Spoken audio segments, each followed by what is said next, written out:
VT corner. Oh, man. What do you say? I said I'm running out of things to say, but what do you say? It's a lot of the same every week. It started great. And we went right down the field in the first 3 minutes, 7-0 on some really fun plays by Kyron Drones and Bashal Tutin. The 31-yard rush by Drones, originally ruled out of bounds. They overturned it. The offense scored in the first quarter. We did it, guys. 4 games in, put up points on offense in the first quarter. Though Marshall was able to tie it, and it was pretty much all Marshall after our 10-7 lead. It got to 24-10 Marshall before we finally put a drive together in the fourth.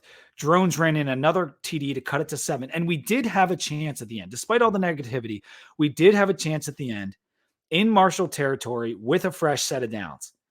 It eventually turned into a 4th and 1, but then false start, 4th and 6, and incomplete pass to Lane, ball game. The story of the game was the same, though. Offense went cold. Defense failed to stop the run again. Rasheen Ali went off. Same thing we've seen. Not enough from the O. And a defense that plays well for about a half and then implodes. What really irked me in this game was that Tutin had about 82 yards on 4 carries at halftime. For the game, he ended up with 9 carries. Drones, if you take out his sacks, had 11 carries. And he had a ton of rushing yards. So between our 2 best players and our 2 best rushers, in a game we were running the ball well, we had 20 carries. That is not enough. 35 pass attempts for Kyron Drones in his second start ever on the road. That's too many.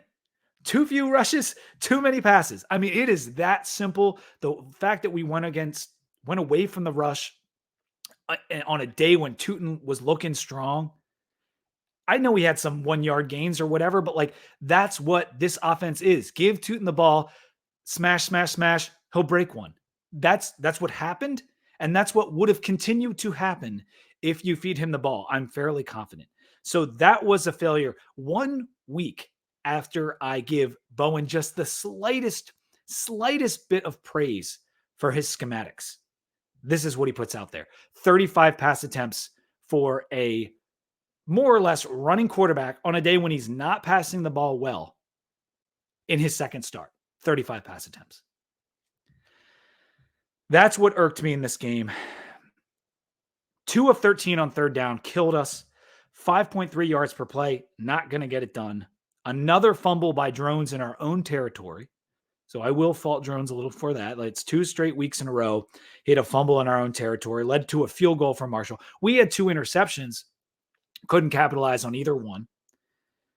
Our coaches, and this is really the big takeaway for me the last 2 weeks, our coaches are they're failing these kids.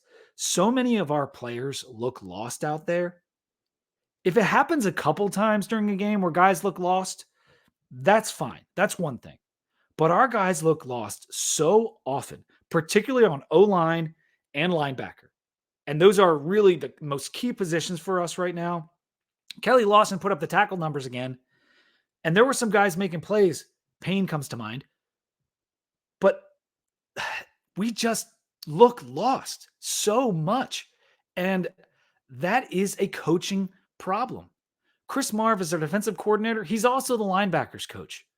Why are these guys in the wrong position with the missing assignments and all this stuff? The offensive line, the clips keep coming up on Twitter every week, and it's just like, oh my gosh, there's guys blocking no one. There's guys blocking our own guys. Like it's just such a mess at those 2 positions.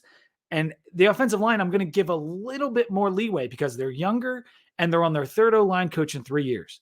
But Chris Marv played linebacker. He's Pry's guy. Pry is a linebackers guy. And they, other than Kelly Lawson, and even he didn't have a perfect game, they look lost. And it's so frustrating when you think of what the lunch pail defense used to be. These are also not good teams we're losing to. And I don't want to be too doom and gloom, and that's why I was putting this segment off for so long.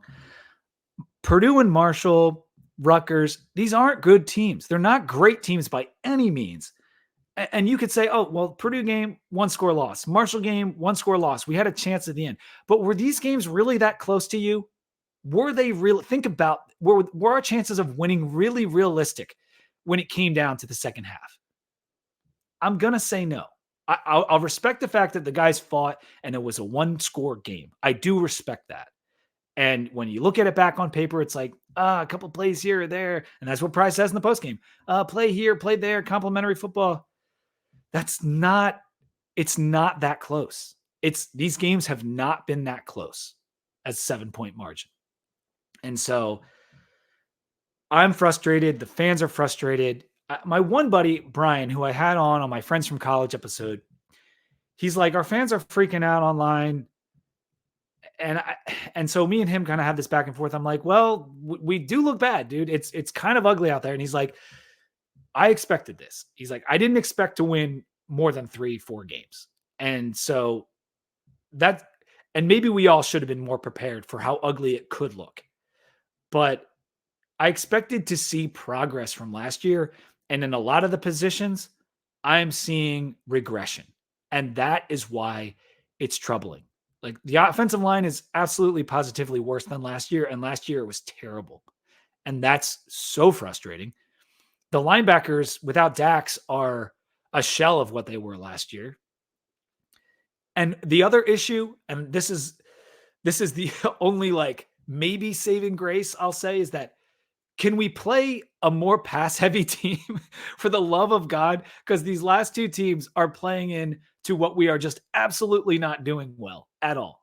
Like I want to play an air raid team just so we can see if the defense is better against a mostly passing team. And I will say, like, Purdue, they're trying to be more air raid, and Maccabee went nuts on us. So we did kind of play one. And Pitt, oh my gosh, think about the last two teams we played and think about Pitt. Pitt can't throw. They can't pass at all, but they do know how to run the football. And that's what they want to do. That's what Pat Narduzzi wanted to do, even when he had Kenny Pickett winning an ACC title. So I'm nervous about the Pitt game because they play defense and they want to run the ball.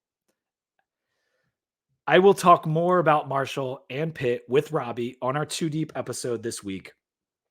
But I am very concerned about the final record for this team. Because winning 3 games or 4 games or 5 games, I feel like fans are not going to be okay with, but they're going to be like, okay, the roster's bad. I get it. If we win 2 games or remain with our 1 win, which I do think is unlikely, I think just by the nature of things, you will win another game. But if you end the season with 2 wins,